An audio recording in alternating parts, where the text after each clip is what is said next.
औज़ुबिल्लाहिमिनश्शैतानिर्रजीम बिस्मिल्लाहिर्रहमानिर्रहीम। जी तलबा अस्सलाम वालेकुम। जैसा कि आपको पता है कि आज 10th क्लास का मैथ का पेपर था, तो उस हवाले से हम ये इंशाइया पेपर जो है लॉन्ग क्वेश्चन जो है ये मैं आपको बताता हूँ कि कौन कौन से लॉन्ग क्वेश्चन आए। तो सबसे पहले आपको पता होना चाहिए कि 5 लॉन्ग क्वेश्चन होंगे। 5 लॉन्ग क्वेश्चन में से आपने 3 लॉन्ग क्वेश्चन इसमें से सॉल्व करने हैं।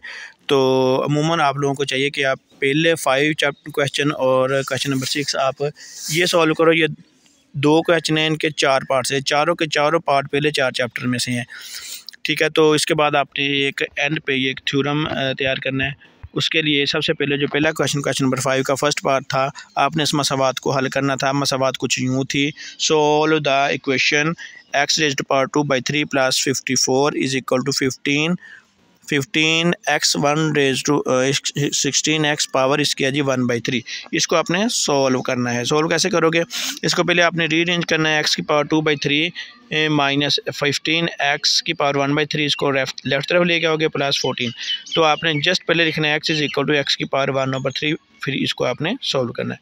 उसके बाद इसका दूसरा सवाल है जी, बे पार्ट है जो इसका सेकंड पार्ट है जी। साबित कीजिए कि मुसावात X square plus into M X plus C whole square is equal to A square. इसके रूट्स बराबर होंगे अगर C square is equal to A square into 1 plus M square होंगे। ठीक है जो, तो आपने साबित करना है कि इस मसावात के रूट से बराबर होंगे। इसके ऊपर भी आपने डिस्क्रिमिनेंट वाला फार्मूला लगाना है। डिस्क्रिमिनेंट वाला फार्मूला लगाओगे b square minus 4ac, b square minus 4ac वाला फार्मूला लगाओगे तो ये हल हो जाएगा। उसके बाद क्वेश्चन नंबर 6 का फर्स्ट पार्ट है जी, अगर W का U के मुकाब से तगैर मकूस हो, अगर W का U के मुकाब के साथ तगैर मकूस हो तो W बराबर 5 हो, U बराबर 3 हो तो W मालूम कीजिए, जबकि U बराबर है 6 के। तो ये आपने सॉल्व करना है। इसको आपने पहले लिखना है W proportion 1/U³, W proportion 1/U³, इसके मुकाब के साथ आपने इसको सॉल्व करना है। उसके बाद जब हम क्वेश्चन नंबर 6 की बात करेंगे, 6 का सेकंड पार्ट करेंगे, तो ये पार्ट सिर्फ फ्रैक्शन में से आया, चौथे चैप्टर में से आया। चौथे चैप्टर का ये लॉन्ग क्वेश्चन है 3x minus 11 over x plus 3x square plus 1, 3x minus 11 over x plus 3 into x square plus 1।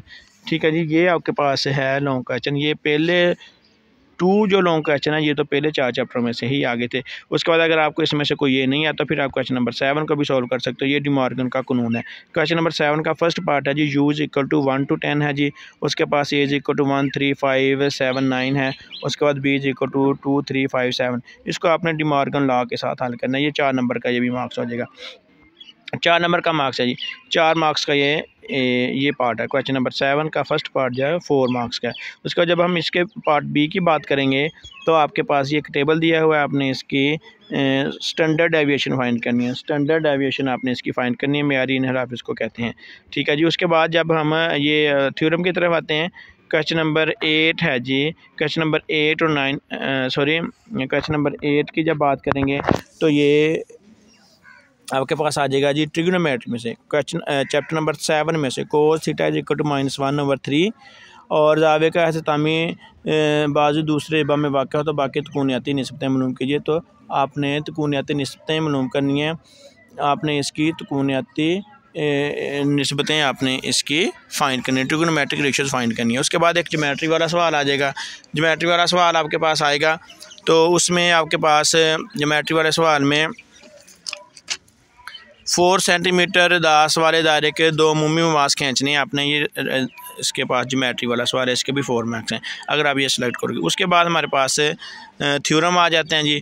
Theorem है जी, prove that the perpendicular from the centre of a circle on a कोड is bisected. तो हम लोगों ने तो अमूमन ये 9 चैप्टर का थ्योरम, ये थ्योरम नंबर 3 है, ये आप लोगों ने अच्छे से तैयार करना है। ये लॉन्ग क्वेश्चन थे आप लोगों के जो आप लोगों ने तैयार कर लेना। इंशाल्लाह इसमें से भी कुछ पेपर में आ जाएगा जी। फ़ी अमान अल्लाह, अल्लाह हाफ़िज़।